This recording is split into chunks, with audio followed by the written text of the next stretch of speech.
Hi friends, എല്ലാവർക്കും നമസ്കാരം. So നമ്മളെല്ലാവരും കാത്തിരുന്നത് പോലെ PSCയുടെ LD ക്ലർക്കിൻ്റെ നോട്ടിഫിക്കേഷൻ വന്നിരിക്കുകയാണ്. ഗസറ്റിലാണ് ഇപ്പോൾ പബ്ലിഷ് ചെയ്തേക്കുന്നത് 30/11/2023. അതായത് ഇന്ന് നാളെ മുതലാണ് നമുക്ക് അപ്ലൈ ചെയ്യാൻ പറ്റുമെന്ന് നമ്മൾ പ്രതീക്ഷിക്കുന്നത്. സോ നമ്മൾ അപ്ലൈ ചെയ്യുമ്പോൾ ഏറ്റവും നിർബന്ധമായിട്ട് അറിഞ്ഞിരിക്കേണ്ട കുറച്ച് വസ്തുതകളാണ് നമ്മൾ ഇന്നത്തെ വീഡിയോയിൽ ഇൻക്ലൂഡ് ചെയ്തേക്കുന്നത്. അപ്പോൾ നിങ്ങൾക്ക് എല്ലാവർക്കും അറിയാവുന്നതുപോലെ ഒരുപാട് അവസരങ്ങളുള്ള കേരള PSCയുടെ ഒരു എക്സാമാണ്. അപ്പോൾ നിർബന്ധമായിട്ട് നമ്മൾ കാര്യങ്ങളൊക്കെ മനസ്സിലാക്കിയിട്ട് വേണം അപ്ലൈ ചെയ്യാൻ വേണ്ടിയിട്ട്. കൂടാതെ 2024 മുതൽ 2027 വരെ വിരമിക്കൽ റേറ്റും കൂടുതലാണ്. അതുകൊണ്ട് തന്നെ കുറച്ചധികം വാക്കൻസീസ് റിപ്പോർട്ട് ചെയ്യാനും സാധ്യതയുണ്ട്. സോ ഇതൊക്കെ മുന്നിൽ കണ്ടുകൊണ്ട് നമ്മൾ കൃത്യമായിട്ട് കാര്യങ്ങളൊക്കെ മനസ്സിലാക്കിയിട്ട് വേണം ഈ ഒരു പോസ്റ്റിന് വേണ്ടിയിട്ട് അപ്ലൈ ചെയ്യാൻ വേണ്ടിയിട്ട്. ആദ്യമായിട്ടാണ് നിങ്ങൾ അറിഞ്ഞിരിക്കേണ്ട കാര്യം എന്ന് പറയുന്നത്, LD ക്ലർക്ക് എന്ന പോസ്റ്റിൻ്റെ പേര് തന്നെ മാറ്റിയിട്ടുണ്ട്. ഇനി മുതൽ LD ക്ലർക്ക് അല്ല, വെറും ക്ലർക്ക്, അതായത് ക്ലർക്ക് എന്നായിരിക്കും ഈ ഒരു പോസ്റ്റ് അറിയപ്പെടുക. അതാണ് ഈ ഒരു നോട്ടിഫിക്കേഷനിൽ വന്നിരിക്കുന്ന ഏറ്റവും കാതലായ ഒരു മാറ്റം എന്ന് പറയുന്നത്. ഇനി അപ്ലൈ ചെയ്യുമ്പോൾ നമ്മൾ ശ്രദ്ധിക്കേണ്ട കാര്യമാണ് ഡേറ്റ്. എന്ന് മുതലാണ് നമുക്ക് അപ്ലൈ ചെയ്യാൻ പറ്റുന്നത്, എത്ര ദിവസം വരെ നമുക്ക് അപ്ലൈ ചെയ്യാൻ പറ്റും എന്നുള്ളത് അല്ലേ. അപ്പോൾ നാളെ മുതലാണ് വിൻഡോ ഓപ്പൺ ആവുമെന്ന് നമ്മൾ പ്രതീക്ഷിക്കുന്നത്. 3/1/2024, അതായത് ജാനുവരി 3 ബുധനാഴ്ച അർദ്ധരാത്രി 12 മണി വരെയാണ് നമ്മൾക്ക് ഇതിനുള്ള അപ്ലിക്കേഷനുള്ള വിൻഡോ ഓപ്പൺ ആവുന്നത്. അപ്പോൾ ആ ഒരു അവസാനത്തേക്ക് വരെ നിൽക്കരുത്. കാരണം സെർവർ ഇഷ്യൂസൊക്കെ PSCയുടെ സൈഡിൽ പലപ്പോഴും കണ്ടുവന്നിട്ടുണ്ട്. അപ്പോൾ നമ്മൾ മാക്സിമം ഏറ്റവും നേരത്തെ അപ്ലൈ ചെയ്യാനായിട്ട് എന്നുള്ള ശ്രമമാണ് നമ്മുടെ ഭാഗത്തു നിന്ന് ഉണ്ടാവേണ്ടത്. ഗസറ്റ് ഡേറ്റ്, അതായത് ഇന്നത്തെ date 30/11/2023 gazette date. Last date നേരത്തെ പറഞ്ഞതുപോലെ 3/1/2024. ആൻഡ് നമ്മൾ അറിഞ്ഞിരിക്കേണ്ട കുറച്ച് കാര്യങ്ങൾ, മസ്റ്റ് നോ ആയിട്ടുള്ള കുറച്ച് കാര്യങ്ങളാണ്. നിങ്ങളെല്ലാവരും ഒറ്റത്തവണ രജിസ്ട്രേഷൻ കംപ്ലീറ്റ് ചെയ്തവരാണെന്ന് വിശ്വസിക്കുന്നു. ഇനി അതല്ല, PSC പ്രൊഫൈൽ ഇതുവരെ രജിസ്റ്റർ ചെയ്തിട്ടില്ല, അതിൻ്റെ കാര്യങ്ങൾ നിങ്ങൾക്ക് അറിയാൻ ഇൻട്രസ്റ്റ് ഉണ്ടെങ്കിൽ നിങ്ങൾ താഴെ കമൻറ്റ് ചെയ്താൽ അതിനെക്കുറിച്ച് നമുക്ക് മറ്റൊരു വീഡിയോയിലോട്ട് ചെയ്യാം. ഇനി അങ്ങനെ രജിസ്റ്റർ ചെയ്തിട്ടുള്ളവരാണെങ്കിൽ നമ്മൾ അപ്ലൈ ചെയ്യേണ്ടത് കേരള PSCയുടെ ഒഫീഷ്യൽ വെബ്സൈറ്റിലൂടെയാണ്. അതായത് www.keralapsc.government.in ഈ ഒരു സൈറ്റിൽ കൂടെയാണ് നമുക്ക് അപേക്ഷ സമർപ്പിക്കാൻ പറ്റുക. അവിടെ നമ്മുടെ പ്രൊഫൈലിലൂടെ നമുക്ക് അവിടെ അപേക്ഷിക്കാനായിട്ട് പറ്റും. ഇനി പുതുതായിട്ട് പ്രൊഫൈൽ ഉണ്ടാക്കുന്ന ആൾക്കാരാണെങ്കിൽ ഫോട്ടോ അപ്ലോഡ് ചെയ്യുമ്പോൾ 6 മാസത്തിനുള്ളിൽ എടുത്ത ഫോട്ടോ പ്രൊഫൈൽ അപ്ലോഡ് ചെയ്യാനായിട്ട് ശ്രദ്ധിക്കണം. ആൻഡ് ഇതിൻ്റെ യോഗ്യത, അപ്പോൾ ഇതിൻ്റെ യോഗ്യതയെക്കുറിച്ച് കുറച്ച് പേർക്കൊക്കെ സംശയമുണ്ട്. അതായത് ഡിഗ്രി ഉള്ളവർക്ക് LD ക്ലർക്കിന് അപ്ലൈ ചെയ്യാൻ പറ്റുമോ എന്നുള്ളത്. അപ്പോൾ ഇവിടെ ഹയർ എഡ്യൂക്കേഷനെ കുറിച്ചിട്ട് ഒരു മാനദണ്ഡം ഇല്ല. അതായത് മിനിമം മാത്രമേ പറയുന്നുള്ളൂ. അതായത് SSLC അല്ലെങ്കിൽ തത്തുല്യമായ യോഗ്യത ഉണ്ടായിരിക്കണം. അത് കഴിഞ്ഞ് നമുക്ക് ഡിഗ്രിയോ പോസ്റ്റ് ഗ്രാജുവേറ്റോ നമ്മൾ അത് ഏത് വേണമെങ്കിൽ നമുക്ക് ഉണ്ടായിരിക്കാം. മിനിമം ക്വാളിഫിക്കേഷൻ എന്ന് പറയുന്നതാണ് SSLC. അപ്പോൾ നേരെ മറിച്ച് LGS നമ്മൾ നോക്കുകയാണെങ്കിൽ അവിടെ 7ാം ക്ലാസ് പാസ്സായിരിക്കണം, ഡിഗ്രി ഉണ്ടാവാൻ പാടില്ല എന്നൊരു കണ്ടീഷൻ ഉണ്ട്. പക്ഷെ LD ക്ലർക്കിനെ സംബന്ധിച്ച് അങ്ങനെ ഒരു കണ്ടീഷൻ ഇല്ല. അപ്പോൾ അതെല്ലാവരും അറിഞ്ഞിരിക്കണം.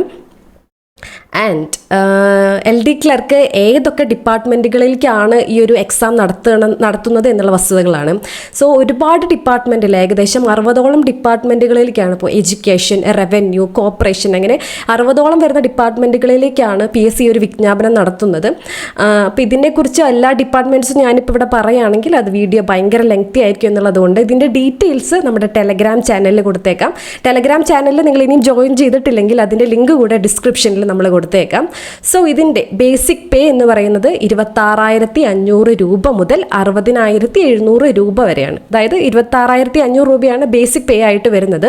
ബാക്കി ഡിയർനെസ് അലവൻസും നമ്മൾ DA എന്നൊക്കെ പറഞ്ഞ് കേട്ടിട്ടുണ്ടാവുമല്ലേ. അപ്പോൾ DA ഇപ്പോൾ കറൻ്റ്ലി 7% DA.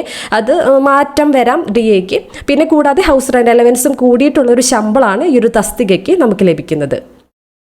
സോ ഇതിൻ്റെ പ്രായപരിധിയെക്കുറിച്ചുള്ള ഡീറ്റെയിൽസ് ആണ്. ഇവിടെയും ചിലർക്ക് കൺഫ്യൂഷൻസ് ഉണ്ടാവുന്ന ഒരു ഏരിയ ആണ്. എൻ്റെ അടുത്ത് പലരും കമൻറ്റിലൊക്കെ ചോദിച്ചിട്ടുള്ള ഒരു ഏരിയ ആണ്. അപ്പോൾ നമ്മൾ ശ്രദ്ധിക്കേണ്ടത്, ഇപ്പോൾ ജനറൽ കാറ്റഗറി വേറെ റിസർവേഷനൊന്നും ഇല്ലാത്തവർക്കാണെങ്കിൽ 18 മുതൽ 36 വയസ്സ് വരെയാണ് ഇതിൻ്റെ പ്രായപരിധിയായിട്ട് പറയുന്നത്. ഇനി അതായത് കറക്റ്റ് ഡേറ്റ് അടക്കം നമ്മൾ നോക്കുകയാണെങ്കിൽ 2/1/1987. അപ്പോൾ ഇവിടെ നമ്മൾ നോക്കുകയാണെങ്കിൽ ജാനുവരി 1 അല്ല, ജാനുവരി 2 മുതലാണ് 1987 ജാനുവരി 2 എന്നുള്ളതാണ് ഡേറ്റ് എന്നുള്ളത് പ്രത്യേകം ശ്രദ്ധിക്കണം. 1/1/2005 ഇടയിൽ ജനിച്ചവർക്കാണ് ഈ ഒരു എക്സാമിന് അപ്ലൈ ചെയ്യാൻ പറ്റുന്നത്. ഇനി ഇവിടെ കുറച്ച് ഏജ് റിലാക്സേഷൻ സ്പെഷ്യൽ കാറ്റഗറിക്ക് പറയുന്നുണ്ട്. OBC, SC, ST തുടങ്ങിയ വിഭാഗക്കാർക്ക് ഇവിടെ ഏജിന് റിലാക്സേഷൻ ഉണ്ട്. അപ്പോൾ OBC വിഭാഗക്കാർക്ക് 3 വർഷമാണ് ഏജ് റിലാക്സേഷൻ ലഭിക്കുന്നത്. അതായത് 2/1/1987 1984 എന്ന വർഷത്തിൽ ജനിച്ചവർക്ക് മുതൽ 1/1/2005 വരെ ജനിച്ചവർക്ക് ഈ ഒരു എക്സാമിന് അപ്ലൈ ചെയ്യാൻ പറ്റുന്നതാണ്. SC/ST വിഭാഗക്കാരെ സംബന്ധിച്ചിടത്തോളം 5 വർഷത്തെ ഏജ് റിലാക്സേഷൻ ലഭിക്കുന്നതാണ്. 2/1/1982 മുതൽ 1/1/2005 ഇതിനിടയിൽ ജനിച്ചവർക്കെല്ലാം ഈ ഒരു എക്സാമിന് അപ്ലൈ ചെയ്യാനായിട്ട് പറ്റുന്നതാണ്. ഇനി നമ്മൾ അപ്ലൈ ചെയ്യുമ്പോൾ നമ്മൾ ഏത് ജില്ല തിരഞ്ഞെടുക്കുമ്പോൾ ശ്രദ്ധിക്കേണ്ട കുറച്ച് കാര്യങ്ങളുണ്ട്. അപ്പോൾ ഇതിനെക്കുറിച്ച് ഡീറ്റെയിൽ ആയിട്ട് ഓരോ ജില്ല തരംതിരിച്ചിട്ടുള്ള അഡ്വൈസ് ചാർട്ടും കട്ട് ഓഫും ഒക്കെ നൽകിയിട്ടുള്ള ഡീറ്റെയിൽ ആയിട്ടുള്ള ഒരു വീഡിയോ നമ്മൾ ചെയ്തിട്ടുണ്ട്. അത് കാണാത്തവർക്ക് അത് കണ്ടു നോക്കാവുന്നതാണ്. നമ്മൾ അറിഞ്ഞിരിക്കേണ്ട മറ്റു ചില വസ്തുതകൾ കൂടിയുണ്ട്. അതായത് ഇപ്പോൾ ഒരാൾ LD ക്ലർക്ക് എക്സാം എഴുതി പാസ്സായി, അപ്പോയിൻമെൻറ്റ് ലഭിച്ചു. ഇനി 5 വർഷത്തേക്ക് ആ ഒരു ജില്ലയിൽ തന്നെ വർക്ക് ചെയ്യേണ്ടി വരും. 5 വർഷത്തേക്ക് ട്രാൻസ്ഫർ ഒന്നും ലഭിക്കില്ല. അപ്പോൾ ഇതിൽ കുറച്ച് എക്സെപ്ഷൻ ഉണ്ട്. 5 വർഷം കഴിഞ്ഞിട്ട് നമുക്ക് ട്രാൻസ്ഫർ ലഭിക്കുകയാണെങ്കിൽ തന്നെ ഏറ്റവും ജൂനിയർ ആയിട്ടാണ് നമുക്ക് ട്രാൻസ്ഫർ ലഭിക്കുക.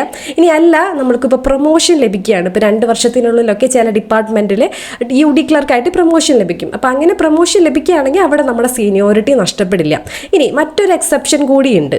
ഇടുക്കി, കാസർഗോഡ്, വയനാട് ഈ ഒരു ജില്ലകളിലേക്കാണ് നമുക്ക് സ്ഥലം മാറ്റം വേണ്ടത് എങ്കിൽ ഈ ഒരു 5 വർഷക്കാലം എന്നുള്ളൊരു നിബന്ധന ഇല്ല. ഈ 3 ജില്ലകളിൽ നമുക്ക് സ്ഥലം മാറ്റം ലഭിക്കുന്നതായിരിക്കും. പക്ഷെ തിരിച്ച്, അതായത് ഇടുക്കി, കാസർഗോഡ്, വയനാട് ജില്ലകളിൽ നിന്ന് മറ്റു ജില്ലകളിലേക്ക് ഈ ഒരു എക്സെപ്ഷൻ ലഭിക്കില്ല. പക്ഷേ ഇടുക്കി, കാസർഗോഡ്, വയനാട് ജില്ലകളിലേക്ക് സ്ഥലമാറ്റം ലഭിക്കുന്നതിന് നമ്മൾ ഈ പറഞ്ഞ 5 വർഷം എന്ന് പറഞ്ഞൊരു നിബന്ധന ബാധകമല്ല എന്നുള്ള വസ്തുത നിങ്ങൾ അറിഞ്ഞിരിക്കുക. ഇനി ഇപ്പോൾ സർക്കാർ സർവീസിൽ ഇതേ ഉദ്യോഗം വഹിക്കുന്നവർ, അതായത് ഇപ്പോൾ ഓൾറെഡി LD ക്ലർക്കായിട്ട് സേവനം അനുഷ്ഠിക്കുന്നവരുണ്ടല്ലോ, അവർക്ക് ഈ ഒരു എക്സാമിന് അപേക്ഷിക്കാൻ, ഈ ഒരു വിജ്ഞാപന പ്രകാരം ഇതിന് വേണ്ടിയിട്ട് അപേക്ഷിക്കാൻ പറ്റില്ല. എന്നാൽ ഇതിലും ഉയർന്ന ഉദ്യോഗം, അതായത് സെക്രട്ടേറിയറ്റ് അസിസ്റ്റന്റ് അല്ലെങ്കിൽ യൂണിവേഴ്സിറ്റി അസിസ്റ്റന്റ്, മറ്റ് പോസ്റ്റുകൾക്ക്, ഉയർന്ന പോസ്റ്റുകൾക്ക് അപേക്ഷിക്കാവുന്നതാണ്. ആൻഡ് നമ്മൾ ഏറ്റവും മസ്റ്റായിട്ട് അറിഞ്ഞിരിക്കേണ്ട മറ്റൊരു കാര്യമാണ്, നമ്മൾ അപ്ലൈ ചെയ്യുമ്പോൾ നമുക്ക് ലഭിക്കുന്ന അപേക്ഷയുടെ സോഫ്റ്റ് കോപ്പി. അപ്പോൾ ഇത് പ്രിൻ്റ് ഔട്ട് എടുത്തിട്ട് നമ്മൾ സൂക്ഷിക്കേണ്ടതാണ്. അപ്പോൾ പിന്നീട് നമുക്ക് എന്തെങ്കിലും കൺഫ്യൂഷൻസോ നമുക്ക് PSCയുമായിട്ട് ബന്ധപ്പെടേണ്ട ആവശ്യം വന്നിട്ടുണ്ടെങ്കിൽ ഈ ഒരു സോഫ്റ്റ് കോപ്പി നമ്മുടെ കയ്യിലിരിക്കേണ്ടത് അനിവാര്യമാണ്. അപ്പോൾ അത് പ്രിൻ്റ് എടുത്ത് സൂക്ഷിക്കാവുന്നതാണ്. അപ്പോൾ നമ്മുടെ മൈ പ്രൊഫൈലിലെ മൈ അപ്ലിക്കേഷൻ എന്ന ലിങ്ക്, നമ്മുടെ പ്രൊഫൈലിലെ മൈ അപ്ലിക്കേഷൻ എന്ന ലിങ്ക് ക്ലിക്ക് ചെയ്യുമ്പോൾ ഇവിടെ നമുക്ക് നമ്മുടെ പ്രിൻ്റ് ഔട്ട് എടുക്കാവുന്നതാണ്. ഇത് സൂക്ഷിക്കാനായിട്ട് എല്ലാവരും ശ്രമിക്കണം.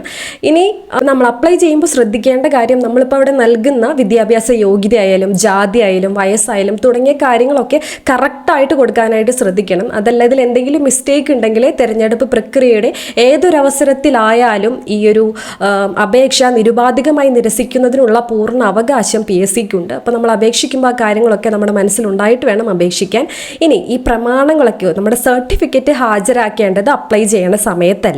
വൺസ് നമ്മൾ എക്സാംസ് ഒക്കെ എഴുതി കഴിഞ്ഞു, ഷോർട്ട് ലിസ്റ്റ് പബ്ലിഷ് ചെയ്ത് കഴിഞ്ഞിട്ട് വെരിഫിക്കേഷൻ ഉണ്ട്, PSCയുടെ 1 ടൈം വെരിഫിക്കേഷൻ. അതിനെക്കുറിച്ച് നമുക്ക് നോട്ടിഫിക്കേഷൻ ലഭിക്കും. അപ്പോഴാണ് നമ്മുടെ വിദ്യാഭ്യാസ യോഗ്യതയും പരിചയം, ജാതി, വയസ്സ് മുതലായവ തെളിയിക്കുന്നതിനുള്ള സർട്ടിഫിക്കറ്റ്, അസൽ പ്രമാണങ്ങൾ നമ്മൾ ഹാജരാക്കേണ്ടത് ആ ഒരു സമയത്താണ്. അപ്ലൈ ചെയ്യുമ്പോൾ നമ്മുടെ കയ്യിലുണ്ടായാൽ മതി. അത് ഹാജരാക്കേണ്ടത് 1 ടൈം വെരിഫിക്കേഷൻ്റെ സമയത്താണെന്നുള്ള കാര്യം എല്ലാവരും ഓർത്തിരിക്കുക. ഇനി വാലിഡിറ്റി, റാങ്ക് ലിസ്റ്റിൻ്റെ വാലിഡിറ്റി നോർമലി ലിസ്റ്റ് പ്രാബല്യത്തിൽ വരുന്ന തീയതി മുതൽ ഏറ്റവും കുറഞ്ഞത് 1 വർഷവും ഏറ്റവും കൂടിയത് 3 വർഷം വരെയാണ് നോർമലി ഒരു PSCയുടെ ലിസ്റ്റിൻ്റെ വാലിഡിറ്റി ആയിട്ട് നമ്മൾ പ്രതീക്ഷിക്കുന്നത്. നിലവിലുള്ള ഒഴിവുകളിലേക്കും ലിസ്റ്റ് പ്രാബല്യത്തിലിരിക്കുന്ന സമയത്ത് എഴുതി അറിയിക്കപ്പെടുന്ന കൂടുതൽ ഒഴിവുകളിലേക്കും ഈ ലിസ്റ്റിൽ നിന്നും നിയമനം നടത്തുന്നതാണ്. ഇനി ഈ ഒരു പോസ്റ്റിനെ പറ്റി അറിയേണ്ട മറ്റൊരു കാര്യമാണ്, ഡിഫറെൻ്റ്ലി ഏബിൾഡ് ആയിട്ടുള്ള ആൾക്കാർക്ക് വേണ്ടിയിട്ട് 4% റിസർവേഷനും ഇവിടെയുണ്ട്. അപ്പോൾ നമ്മൾ ലിസ്റ്റൊക്കെ പബ്ലിഷ് ചെയ്യുമ്പോൾ നിങ്ങൾ ശ്രദ്ധിച്ചാൽ നമുക്ക് കാണാനായിട്ട് സാധിക്കും, DAക്ക് വേണ്ടിയിട്ട് ലിസ്റ്റ് മാറ്റി വയ്ക്കുന്നുണ്ട്. അതായത് 4% ഒഴിവുകൾ ഇവിടെ ഭിന്നശേഷി ഉദ്യോഗാർത്ഥികൾക്ക് വേണ്ടിയിട്ട് സംവരണം ചെയ്തിരിക്കുകയാണ്. സോ ഇത്രയും കാര്യങ്ങളാണ് ഇതിനെക്കുറിച്ച് നമ്മൾ ബേസിക് ആയിട്ട് അറിഞ്ഞിരിക്കേണ്ട, എന്നാൽ ഏറ്റവും നിർബന്ധമായിട്ട് അറിഞ്ഞിരിക്കേണ്ട കാര്യങ്ങൾ. ഇനി നിങ്ങൾക്ക് EWS റിസർവേഷനെ കുറിച്ചോ, നോൺ ക്രീമി ലെയർ സർട്ടിഫിക്കറ്റിൻ്റെ വാലിഡിറ്റിനെ കുറിച്ചോ, കമ്മ്യൂണിറ്റി ലെയർ സർട്ടിഫിക്കറ്റിൻ്റെ വാലിഡിറ്റിനെ കുറിച്ചോ, അതിനെക്കുറിച്ചുള്ള ഡൗട്ടുകൾ എന്തെങ്കിലും ഉണ്ടെങ്കിൽ നമ്മൾ ഡീറ്റെയിൽ ആയിട്ടുള്ള വീഡിയോസ് ഓൾറെഡി ചെയ്തിട്ടുണ്ട്. അപ്പോൾ പ്ലേലിസ്റ്റിൽ പോയി സെർച്ച് ചെയ്തിട്ട് അത് കണ്ടു നോക്കാവുന്നതാണ്. ഇനി അതും മനസ്സിലായിട്ടുണ്ടെങ്കിൽ താഴെ കമൻറ്റ് ചെയ്യുകയാണെങ്കിൽ, ആ വീഡിയോസിന് താഴെ കമൻറ്റ് ചെയ്യുകയാണെങ്കിൽ അതിനുള്ള മറുപടി ഞാൻ തരുന്നതായിരിക്കും. നേരത്തെ പറഞ്ഞതുപോലെ LD ക്ലർക്ക് അപ്ലൈ ചെയ്യുമ്പോൾ ഡിസ്ട്രിക്ട് വൈസ് അപ്പോയിൻമെൻറ്റ്സിൻ്റെ ഡീറ്റെയിൽസും പ്രീവിയസ് ഇയർ കട്ട് ഓഫ് മാർക്സിൻ്റെ ഒക്കെ ഡീറ്റെയിൽ ആയിട്ടുള്ള ഒരു വീഡിയോ ചെയ്തിട്ടുണ്ട്. അപ്പോൾ അത് താല്പര്യമുള്ളവർക്ക് അതും കണ്ടു നോക്കാവുന്നതാണ്. അപ്പം കുറച്ച് ആരോഗ്യ പ്രശ്നങ്ങളുണ്ട്, ഓക്കെ ആയിട്ട് വരുന്നുള്ളൂ. എന്നാലും ഇത് അത്രയും എമർജൻസി ആയിട്ടുള്ള അത്യാവശ്യമായിട്ടുള്ള വീഡിയോ ആയതുകൊണ്ടാണ് ഇപ്പോൾ ഈ ഒരു അവസരത്തിൽ ചെയ്യുന്നത്. അപ്പോൾ നിങ്ങൾ നൽകിയ എല്ലാ സപ്പോർട്ടിനും ഒത്തിരി നന്ദി. തുടർന്നും നിങ്ങളുടെ സപ്പോർട്ട് പ്രതീക്ഷിക്കുന്നു. വീഡിയോ ഇഷ്ടപ്പെട്ടിട്ടുണ്ടെങ്കിൽ തീർച്ചയായിട്ടും ലൈക്ക് ചെയ്യാനും ഷെയർ ചെയ്യാനും കമൻറ്റ് ചെയ്യാനും മറക്കരുത്. Thank you so much for watching. Have A good day.